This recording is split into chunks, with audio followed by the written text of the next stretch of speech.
Hey guys, this is Viren. So this is our L11 of pattern one dimensional DP. See, आज का question है हमें एक array दिया हुआ है और हम खड़े हैं एरे की फर्स्ट इंडेक्स पे। ओके, अब उस इंडेक्स के अंदर जो वैल्यू पड़ी है वो बताता है आप कितने जंप मार सकते हो उस इंडेक्स से। ओके, सब आप यहाँ खड़े हो तो अब इस इंडेक्स से 2 जंप मार सकते हो। ओके, आप यहाँ खड़े हो तो यहाँ से आप 3 जंप मार सकते हो। ऑलराइट, तो बस ये कह रहा है कि क्या आप लास्ट इंडेक्स रीच कर सकते हो या नहीं वो बताओ, मतलब टॉप रीच कर सकते हो या नहीं। ओके, बस यही क्वेश्चन है। तो सी, यहाँ पे आप पहले एक जंप मार लो, फिर यहाँ से 3 जंप मार लो तो आप लास्ट में पहुंच सकते हो। राइट, अब यहाँ पे देखें तो आप अगर आप यहाँ से 3 जंप मारोगे तो आप यहाँ हो गए, फिर यहाँ से आगे जंप नहीं ले सकते हैं, जीरो है। मान लो आप यहाँ आते तो फिर आप यहीं जाते। राइट, पॉसिबल ही नहीं है यहाँ पे लास्ट इंडेक्स से पहुंच पाना। तो एक बात तो पक्की है कि अगर एरे का साइज n है तो जो टॉप होगा वो होगा n-1। Alright, okay guys, now prerequisites बहुत इंपॉर्टेंट है। इस क्वेश्चन में ऐसा नहीं है कि हमारे पास कुछ फिक्स अमाउंट ऑफ ऑप्शंस है हर एक इंडेक्स पे। राइट, यहाँ पे दिया गया है कि किसी भी इंडेक्स से आप 2 भी मार सकते हो, कभी 3, कभी 1, तो ये वेरी हो रही है। राइट, तो ऐसे केसेस में हम लूप्स यूज करते हैं। तो अब कैसे लूप्स आइडेंटिफाई करें ऐसे क्वेश्चंस में, उसका मैंने डीप व्यू दिया है lecture 10 of one dimensional DP. तो वहां देखें, लॉजिकली बताया कैसे पकड़ेंगे उधर। ओके, तो उसको देखने के बाद यहाँ पे आओ। ऑलराइट, नाउ क्वेश्चन कैसे हिंट दे सकता है रिकर्सिवली सोचने की। सी, या तो आपको ऑप्शंस देने की ट्राई की गई होगी, या तो आप ग्रेडली कुछ नहीं कर पाओगे, सारे ऑप्शंस एक्सप्लोर करने पड़ेंगे रिजल्ट बनाने के लिए। तो यहाँ पे हमारे पास पहले हिंट तो है ही। राइट, ये देखो क्लियरली लिखा हुआ ऑप्शंस है, यहाँ से 2 जंप मार सकते हो, यहाँ से 3 जंप मार सकते हो, यहाँ से 1, तो ऑप्शंस तो है। सो दूसरा पॉइंट कहता है हम ग्रेडली कुछ नहीं कर सकते। ऑलराइट, तो आई गेस ये क्वेश्चन के टॉपिक में लिखा था ग्रीडी का है, तो यहाँ पे ग्रेडली बनाया जा सकता होगा, लेकिन हमें उससे फर्क नहीं पड़ता है। हमें तो बस ये देखना है कि भाई इन दोनों में से कोई एक पॉइंट भी है या नहीं। दोनों है तो अच्छी बात है, दोनों में से कोई एक भी होगा तो रिकर्शन की हिंट तो है। Right, that's it. अब बात करते हैं किसी भी इंडेक्स के लिए जंप रेंज क्या होगी। ऑलराइट, मान लो आप इंडेक्स 0 पर हो, तो आप 0 पर खड़े हो तो उसमें क्या वैल्यू है 2। तो ये बोल रहा है कि आप यहाँ से इस इंडेक्स से 2 जंप मार सकते हो, मतलब एक यहाँ और एक यहाँ। तो देख रहे हो रेंज क्या बनी, जंप रेंज ये स्टार्ट और ये एंड। ऑलराइट गाइस, तो आई अगर 0 है तो i+1 और i+2 पे जा सकते हो। अब सपोज कर लो i 1 पे खड़े हो तो यहां से 3 जंप मार सकते हैं, तो 1, 2 और 3। ऑलराइट, आई से i+1, 2 और 3 क्लियर होगा। तो ये हमारी रेंज होगी, इसी रेंज में हमें जंप मारना है। ऑलराइट गाइस, तो आप नोटिस कर सकते हो नम्स ऑफ आई, मतलब उस इंडेक्स में जो वैल्यू पड़ी है वही बता रहा है कितने जंप्स हैं, कितने जंप ऑप्शंस हैं उस इंडेक्स से। राइट, नाउ सी गाइस, अब आप देख सकते हो वही बात आ रही है यहाँ पे कि जंप ऑप्शंस फिक्स नहीं है, वेरी हो सकते हैं। दिख रहा है वैल्यूज यहाँ पे अंदर पड़ी हो। राइट, तो हम एक लूप चला देंगे इन सारे ऑप्शंस को एक्सप्लोर करने के लिए। राइट, तो सी हमने बात की थी अगर ऑप्शंस वेरी हो रहे हो, फिक्स नहीं हो, तो हम लूप यूज कर सकते हैं सभी ऑप्शंस को आसानी से एक्सप्लोर करने के लिए। राइट, तो सी लूप के साथ कैसे करेंगे। नाउ सी, अब मान लो आप i=1 पे खड़े हो तो यहां से इसी रेंज में जंप मारोगे। राइट, तो स्टार्ट और एंड ये है। राइट, तो अगर स्टार्ट निकालना हो तो आप बस i+1 कर दो, स्टार्ट पॉइंट मिल जाएगा उस इंडेक्स का। और आप अगर एंड निकालना चाहते हो तो आप कर दो i+nums ऑफ i। देख रहे हो, मिल गया एंड। तो स्टार्ट और एंड तो आराम से इस वैसे निकल जाएंगे, बस अब उस रेंज में घूमना है और जंप एक पॉसिबिलिटी एक्सप्लोर करनी है। राइट, देखते हैं हम क्या करेंगे, एक लूप चलाएंगे, जे स्टार्ट से चालू होगा और यहां तक जाएगा जे। ऑलराइट, वहीं तक जाना था। तो सी अब क्या मतलब होगा यहाँ पे वो देखना। मान लो जे अभी यहाँ है, तो इसका मतलब होगा कि आप इस इंडेक्स से एक जंप मारना चाहते हो, उसकी बात हो रही है। ऑलराइट, जब जे यहाँ होगा तो आप बात कर रहे हो कि यहां से 2 स्टेप जंप मारूं, तो उस पॉसिबिलिटी को एक्सप्लोर करने की बात कर रहे होंगे। ऑलराइट, मान लो जे यहाँ आएगा जब, तो 1 इंडेक्स से 3 जंप मारूं, उस वाली पॉसिबिलिटी की बात कर रहे होंगे। ऑलराइट, सो इस तरीके से लूप हमें हेल्प करेगा। नाउ सी, तो सपोज कर लो जे भी 3 पे आया है, तो हम यहाँ से 3 स्टेप जंप मारना चाहते हैं। तो हम जंप मारना चाहते हैं मतलब क्या हुआ, अब 3 पे चले जाओ ये कह रहे हैं, तो ठीक है वही फंक्शन अब 3 के लिए कॉल कर देंगे, जे के लिए, और वहां से कुछ इंफॉर्मेशन ले आएंगे कि भाई क्या वहां से एंड को रीच कर पा रहे हो या नहीं। जे से क्या हम n-1 पे पहुंच सकते हैं या नहीं, उसकी इंफॉर्मेशन इसमें स्टोर कर देंगे, और अगर रीच कर पा रहे होंगे तो रिटर्न ट्रू कर देंगे, राइट। देखो आपको ट्री डायग्राम बताता हूँ, को अच्छे से समझ में आएगा। ओके, हमारा आई अभी 0 है, 0 से स्टार्ट करेंगे। नाउ सी गाइस, 0 से हमारे पास दो जंप ऑप्शन है, ऑलराइट। यहाँ जाओ या यहाँ जाओ, ठीक है। तो 1 पे गए, मान लो अभी 1 पे गए। अब 1 से हमारे पास क्या जंप ऑप्शन है, 4 जंप ऑप्शन है कि 2 पे जाऊंगा, 3 पे जाऊंगा, आई इक्वल टू 4 पे जाऊंगा, आई इक्वल टू 5 पे जाऊंगा, राइट। तो आप देख सकते हो ये हमारा टॉप है, राइट। n-1 ये टॉप पे पहुंचे, इस पॉसिबिलिटी से टॉप पे आ रहे हैं। यहाँ से नहीं आ पाएंगे टॉप पे, यहाँ से भी नहीं, यहाँ से भी नहीं, राइट। और अगर यहाँ से और यहाँ से अगर दो जंप मारता, ये दो ऑप्शन थे यहाँ से, राइट, दो जंप मारता तो भी टॉप पे आ रहा था। तो दो ही वे हैं जो टॉप पे पहुंच रहे हैं, ये है, ये है। अब हमें कोई इंडिकेशन भेजना पड़ेगा, राइट, कि हम टॉप पे पहुंच पा रहे हैं या नहीं, तभी हमें मालूम पड़ेगा कि रिजल्ट बनाना है या नहीं, राइट। देखो उसका देखते हैं। तो आप क्या करो, अगर आप टॉप पे पहुंच गए हो तो रिटर्न ट्रू कर दो, इंडिकेशन कि हाँ भाई मैं टॉप पे पहुंच गया हूँ। तो इसके बाद जब रिटर्न में ये वैल्यू आएगी तो देखेगा क्या ट्रू है, अगर ट्रू है तो मैं भी रिटर्न ट्रू कर दूंगा, ऐसा। तो बस यही है कि आप टॉप पे अगर पहुंच रहे हो तो रिटर्न ट्रू कर दो एज इंडिकेशन, टॉप पे नहीं पहुंच पा रहे हो तो रिटर्न फॉल्स कर दो। बस किसी भी साइड से अगर ट्रू आ गया तो रिटर्न ट्रू कर दो, वही हो रहा है। और बस किसी भी साइड से ट्रू रिटर्न में आ जाओ तो रिटर्न ट्रू कर दो, दैट्स इट गाइस। तो इसमें कुछ इतना हार्ड नहीं है, ओके। तो बेस केसेस तो क्लियर होंगे, I is equals to n-1, return true क्योंकि टॉप पे आ गए, और greater than equal to n हुआ तो रिटर्न फॉल्स कर दो, टॉप नहीं पहुंच पा रहे उसका इंडिकेशन, ऑलराइट। रिकर्सिव कोड देखते हैं। सो सी बेस केसेस वही लिखे हैं, जिस इंडेक्स पे खड़े हो उसके लिए स्टार्ट ऑफ एंड निकाल दो, राइट। मान लो 0 पे खड़े हो, स्टार्ट ये आएगा, एंड ये आएगा।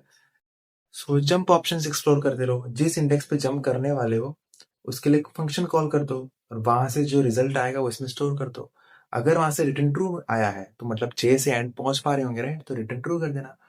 तो मान लो किसी भी वे से अगर रिटर्न ट्रू नहीं आया यहाँ पे तो रिटर्न फॉल्स कर देंगे, राइट, कि हम एंड में पहुंच ही नहीं पा रहे होंगे, राइट। तो सिंपल है, इसमें कुछ हार्ड नहीं है, राइट।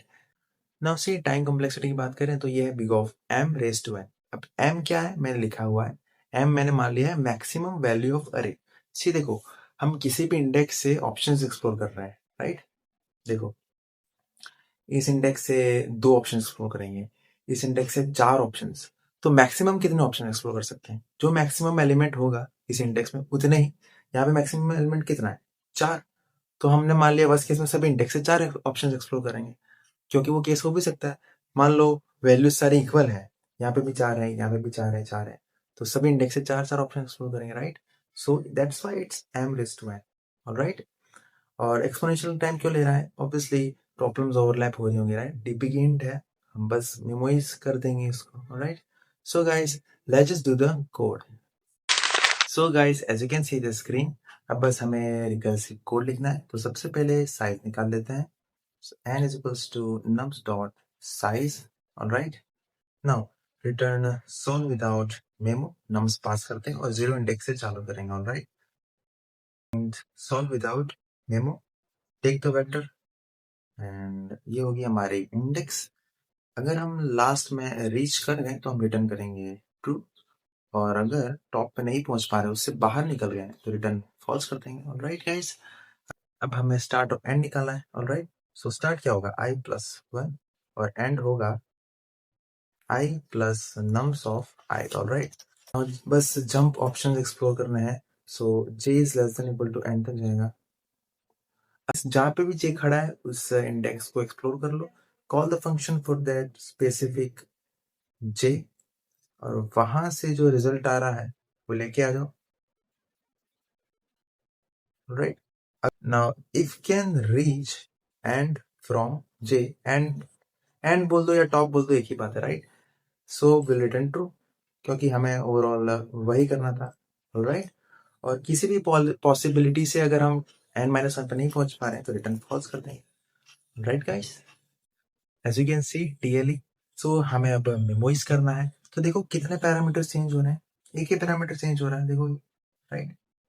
तो एक ही पैरामीटर चेंज हो रहा है तो 1D एरे रखेंगे, ऑलराइट। तो एक 1D एरे बना दो, ऑलराइट। साइज क्या रखेंगे, सी आई है हमारा, चेंज हो रहा था, राइट। तो आई यहाँ पे स्टॉप हो जाएगा, राइट। ये कंडीशन ट्रू होते ही रिटर्न कर लेंगे, तो नीचे वाला कोड ही चलने वाला ही नहीं है। तो मतलब हम उस केस में हम डीपी एरे में स्टोर भी नहीं करेंगे उस आई के लिए। तो बस एन साइज का रख दो, n-1 साइज का रखोगे तो भी चलेगा, राइट, क्योंकि यहाँ पे रिटर्न कर जाएंगे, उसके लिए स्टोर नहीं करेंगे। एन का रखोगे तो भी चलेगा, राइट। ओके गाइस, एक इंपॉर्टेंट चीज, सी हम यहाँ पे ट्रू रिटर्न कर रहे हैं, फॉल्स रिटर्न कर रहे हैं, राइट। मतलब हम बुलियन में वैल्यूज रिटर्न कर रहे हैं, राइट। 1 या 0 इंट लिखोगे तो भी चलेगा, मैं बस कंसिस्टेंसी मेंटेन कर रहा हूँ। सी, तो ट्रू रिटर्न करोगे तो उसका मतलब है 1, और फॉल्स रिटर्न करोगे मतलब 0। तो सी, मैंने बात की थी डीपी अरे में एक ऐसी वैल्यू स्टोर करके रखना जो रिजल्ट बनाने के लिए यूज नहीं हो रही है। तो अगर आप इंट टाइप का बनाओगे तो -1 रख पाओगे, राइट, क्योंकि बुल के केस में वो ट्रू गिना जाएगा। तो -1 रखोगे तो सही होगा, क्योंकि आप 0 और 1 को ही रिजल्ट बनाने के लिए यूज कर रहे हो, ये 0 और 1, राइट। तो इसको यूज कर सकते हैं। बुल टाइप का बना दोगे तो टाइम ज्यादा लग सकता है, टीएलई भी आ सकता है, राइट। सो मैं बस बता रहा हूँ, -1 से बिल कर दो, इन टाइप का ही रखो, राइट। नाउ सी, हमें बस मेमोराइज करना है। So this is our solve with memorization, alright guys, DP array, just take the DP array, बस यहाँ पे चेक कर लो। अगर उस इंडेक्स के लिए रिजल्ट कैलकुलेटेड है तो रिटर्न कर दो DP ऑफ I, राइट। और यहाँ पे रिटर्न करने से पहले स्टोर कर देना, रिटर्न करने से पहले स्टोर कर देना, राइट। यहाँ पे DP ऑफ I लगाने की जरूरत नहीं है, क्योंकि बेस केस है, तुरंत निकल जाओगे, right. That's it guys. So as you can see, it has passed all the test cases. Okay, अब बात कर लेते हैं टाइम और ऑक्सिलरी स्पेस की। तो टाइम की बात करें तो m रेज टू, राइट, मैंने बात की थी, where m is equals maximum element और कुछ से वैल्यू ऑफ नम्स, मतलब उस एरे की। और ऑक्सिलरी स्पेस की बात करें तो सी, मैक्सिमम डेप्थ कितने जाएगी, बिग ऑफ m, राइट। जब नम्स ऑफ i 1 होगा तो एक एक जम मारते हो जाओगे, right. So big of m। और बात करें मेमोराइजेशन की तो सी, मैक्सिमम डेप्थ तो रहेगी, प्लस हमने एक डीपी एरे बनाया था एन साइज का, सो इट बिकम्स 2 × n। और टाइम की बात करें तो सी, मैंने आपको 3 तरीके सिखाए थे, हमारा बेस्ट तरीका था।